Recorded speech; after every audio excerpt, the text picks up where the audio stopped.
Well, what do you know? The ultra-liberal billionaire Mike Bloomberg is trying to buy off the Clintons. His quest for a leveraged buyout of the Democrat Party includes buying off its leadership, at the center of which apparently continues to be Hillary. Little did he know what an epic fail this would be. I mean, the memes alone make such a suggestion absolutely pathetic. But we'll look at some of those memes and how the mass reaction against such a notion suggests that Bloomberg's campaign is already faltering. And we're going to take a look at Moody's forecast model that has one of the most accurate records of presidential predictions. And we're going to take a look at their forecast for 2020. I'll give you a little hint.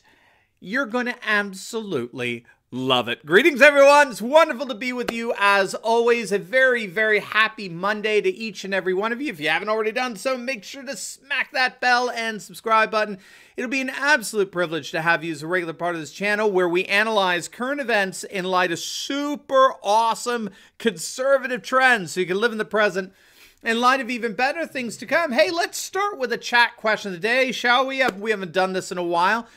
A chat question of the day. Do you believe Bloomberg will get the nomination? Let us know in the comments section below. And if not, tell us why. Why do you think Bloomberg will blow it for the Democrat nomination? Because we're going to take a look at the current state of the Bloomberg campaign and compare it to what one of the most accurate political forecasters project as the outcome of 2020. But before we begin, let me ask you a question. Would you like your investments to have a positive impact on America? Have you thought about what kind of impact your investments can make for the good of our nation? Well, our sponsor, American Values Investments, they think a lot about that. And they can help you invest in stocks of companies they believe best embody the timeless values that have made America good and therefore great. Values like integrity, caring, and courage. Now, of course, there's risk in the stock market, and this ad does not constitute an endorsement. But if you want to make a positive impact on America while saving for retirement, check them out at AmericanValues.com or simply click on the link down below. Tell them that Dr. Steve sent you. They'll take good care of you. Click on that link today.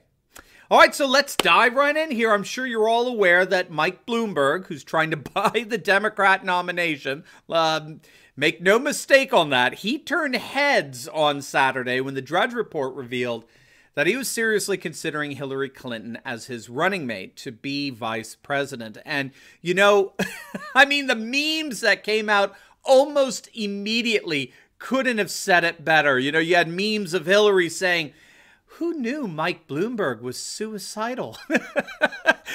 or Hillary's now just one suicide away from the presidency. Even Dick Morris came out literally within minutes of the Drudge Report revelation saying that before Bloomberg puts Hillary on the ticket, he'd better hire a food taster. Now, according to the report on Drudge, the Bloomberg campaign did some beta testing with focus groups and supposedly found that a Bloomberg Clinton ticket was rather popular.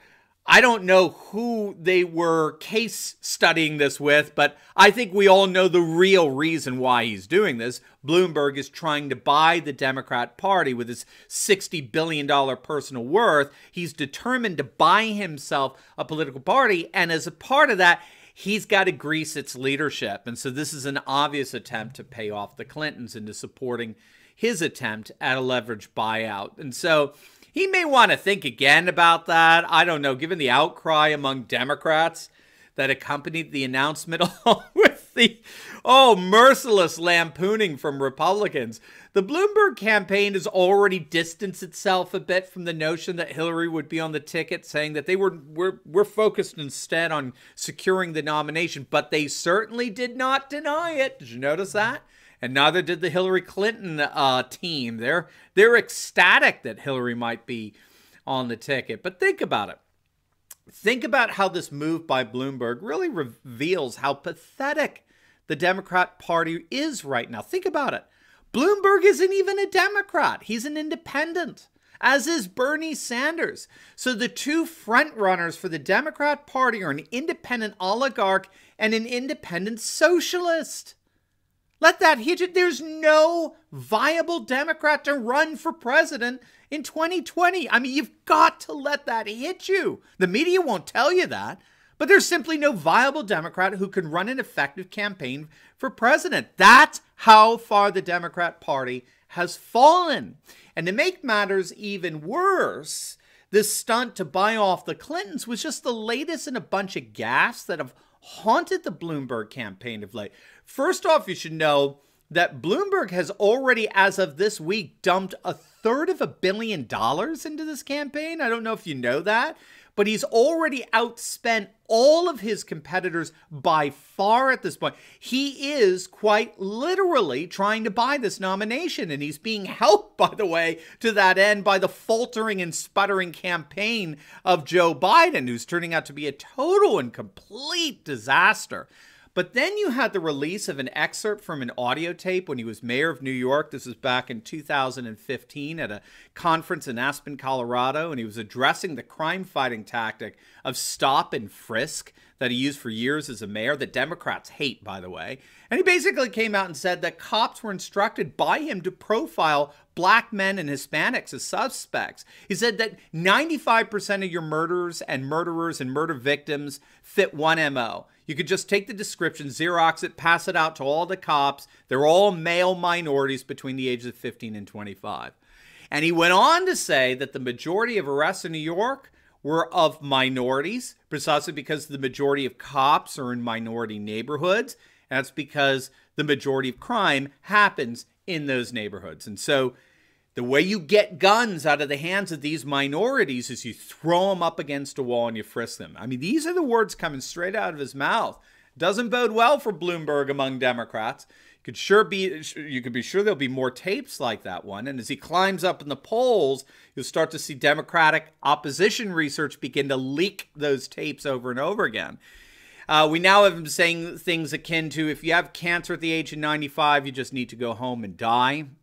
We have these ridiculously cringeworthy memes he's trying to produce. We have ex-employees who are females that are saying that Bloomberg has a long history of blatant sexism and derogatory comments towards women. Good luck in the Me Too era.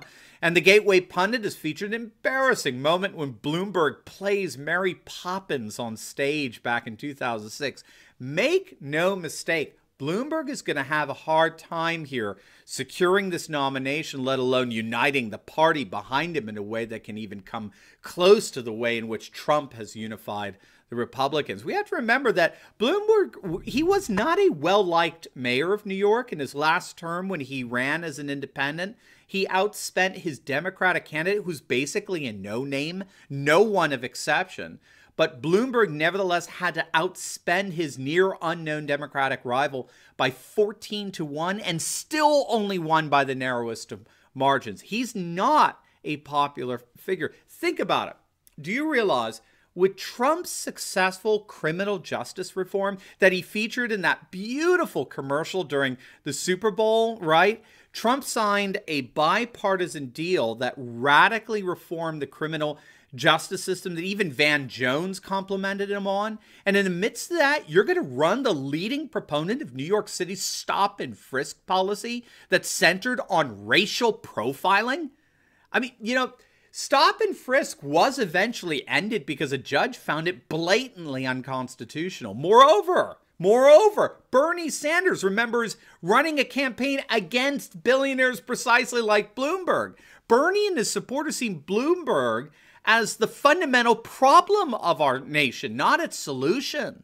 So I don't see Bloomberg having much of a future here. Again, the babbling of Biden is making it easier for him, but at least half of the Democrat Party doesn't want anything to do with Bloomberg. They see him as nothing short of just, you know, an independent Republican oligarch trying to leverage the Democratic Party and change it into his image. Now, as for Trump, I mean, we have got some sensational news. The Moody's Analytics Forecast model has just come out. If you're not familiar with it, Moody's Analytics actually uses 3 different models to forecast who will win the upcoming presidential election. It's one of the most accurate models that we have out there. It's predicted every single election perfectly since 1980, with the exception of one. They did mess up last election, the 2016 election.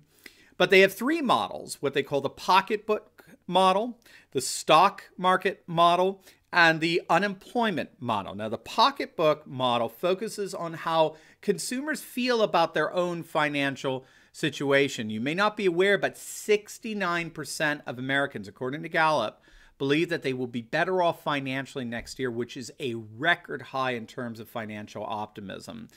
The stock market model focuses on gains that the market has achieved during a president's tenure, which are the highest ever by far. And the unemployment model looks at the unemployment rate, which today has fallen to a 50-year low. And so what makes Moody's analytics so interesting is that a presidential candidate could be projected to win in one model, but projected to lose in the other two. Or he could be projected to win in two of the three models, with the exception, of course, maybe, say, of the unemployment model, whatever it is. So what did Moody's Analytics conclude for 2020? Moody's Analytics has officially concluded that if things remain as they are today, in other words, if there isn't a massive rupture in any of the personal finance or stock market or unemployment numbers, if that's the case, Trump is projected to win in all three models. In one of the models, the pocketbook model, he's projected to win over 350 electoral votes. That's a total landslide, all right? It's total and complete landslide. That's akin to what Obama won in 2008 over McCain. Regardless, the key here is that all three models forecast a Trump blowout. So Trump is clearly riding high right now. All the while, Democrats are beginning to implode. Before you go, you definitely want to check out a video we just uploaded on Trump absolutely cracking down on sanctuary cities. You won't believe what he's doing to states like New York and cities like San Francisco. It's going to absolutely make your day. So make sure to click on the link and I'll see you over there. God bless.